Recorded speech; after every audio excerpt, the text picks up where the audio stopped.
So లేయాకు మొట్టమొదటి కుమారుడు రూబెన్ను ఇచ్చాడు ప్రియులారా.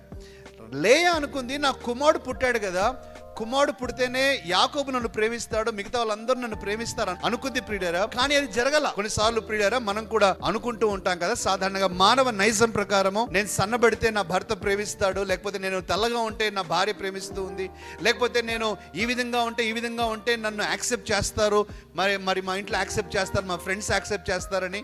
ప్రేమైన దేవుని బిడ్డలారా, వాస్తవానికి చెప్పాలి అంటే నిజమైన ప్రేమకు ఇవన్నీ కూడా అక్కర్లేదండి. నువ్వు ఎలా ఉంటే అలా యాక్సెప్ట్ చేస్తారు. నిజమైన ప్రేమ ఉన్నప్పుడు ఎలా ఉంటే అలా యాక్సెప్ట్ చేస్తారు. ఈ రోజుల్లో ఒక వర్డ్ ప్రియులారా మరి సోషల్ మీడియా సర్కిల్స్లో, కార్పొరేట్ సర్కిల్స్లో జరుగుతూ ఉంటుంది. That is called as body shaming అని అంటాం.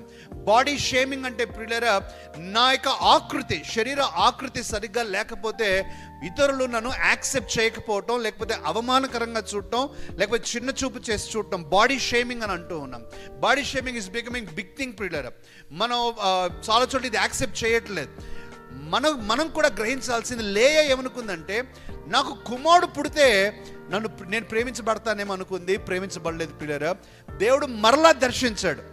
రూబెన్ తర్వాత మరలా దర్శించితే రెండవ కుమారుడు పుట్టాడు. ఆ రెండవ కుమారునికి షిమ్యోను అని పేరు పెట్టాడు. షిమ్యోను అనే మాటకు యెహోవా నా మాట వినెను, నా ప్రార్థన వినెను, God has heard my prayer. అప్పుడు కూడా అనుకుంది లేయా, ఆహా ఇద్దరు కుమారులు పుట్టారు కదా, నేను ఇంకా ప్రేమించబడతానని అనుకుంది. అది కూడా జరగలేదు ప్రియులారా. మూడవ కుమారుడు పుట్టాడు, లేవి. మూడవ కుమారుడు పుడితే కూడా అట్లే అనుకుంది, ఇప్పటికైనా నన్ను ప్రేమిస్తాడేమో, ఇప్పటికైనా నన్ను ద్వేషించకుండా ప్రేమించబడతానేమో అని అనుకుంది ప్రియులారా.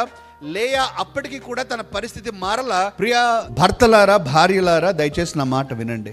ఏదో ఒకటి తక్కువ ఉందనేసి నీ భార్యను ప్రేమించకపోవటం, భర్తను ప్రేమించకపోవటం నిజంగా అది కారణం కాదు. నీ హృదయంలో ప్రేమ ఉంటే ఎలా ఉన్నా కూడా యాక్సెప్ట్ చేస్తా. పిల్లలు ఉన్నా లేకపోయినా, లేకపోతే కేవలం ఆడపిల్లలే ఉండి మగపిల్లలు లేకపోయినా, లేకపోతే అనారోగ్యంగా ఉన్నా, అందవికారంగా, లేకపోతే ఆ చెప్పుకోదగ్గ అందంగా లేకపోయినా, యు యాక్సెప్ట్ దెమ్. యాక్సెప్టింగ్ ప్రియులరా, హత్తుకోవటం. అందుకని ప్రియులరా, నాలుగో కుమారుడు మీకు గుర్తున్నాడు ఎవరో? నాలుగో కుమారుడు పేరు యూదా. యూదా అనే మాటకు స్తుతి ప్రియులరా అర్థం. నా మాట వినండి. ఇప్పుడు ముగ్గురు కుమారులకు జన్మనిచ్చిన తర్వాత లేయా అనుకుంది నన్ను నా భర్త ప్రేమిస్తాడు అనుకుని, ఇక ఏ మాత్రం ప్రేమించకపోతుంటే నాకు ఎందుకు, నేను దేవుని స్తుతిస్తాను, యూదా అని పేరు పెట్టుకుంది. నా మాట వింటున్నారా ప్రియులరా? దేవుని వైపు మనం చూద్దాం, దేవుని వైపు మనం స్తుతిస్తాం. యూదా అని పేరు పెట్టి అప్పుడు ఆమె దుఃఖ నివారణ అయిపోయింది అనమాట. అంటే దేవుని వైపు చూడటం ప్రారంభించింది. ఇక భర్త ప్రేమ కొరకు, వాళ్ళ యాక్సెప్టెన్స్ కొరకు, వీళ్ళ యాక్సెప్టెన్స్ కొరకు, వాళ్ళు నన్ను మంచి అనుకోవాలి, నన్ను ప్రశంసించాలని అనుకోవడం ఆపేసింది. ఇక ఆపేసేమనింది, నేను దేవుని స్తుతిస్తాను అని యూదా అని పేరు పెట్టింది. ప్రియులరా, ఈరోజు మనం కూడా ప్రేమ నేర్చుకుందాం, ప్రేమించడానికి నేర్చుకుందాం ప్రియులరా.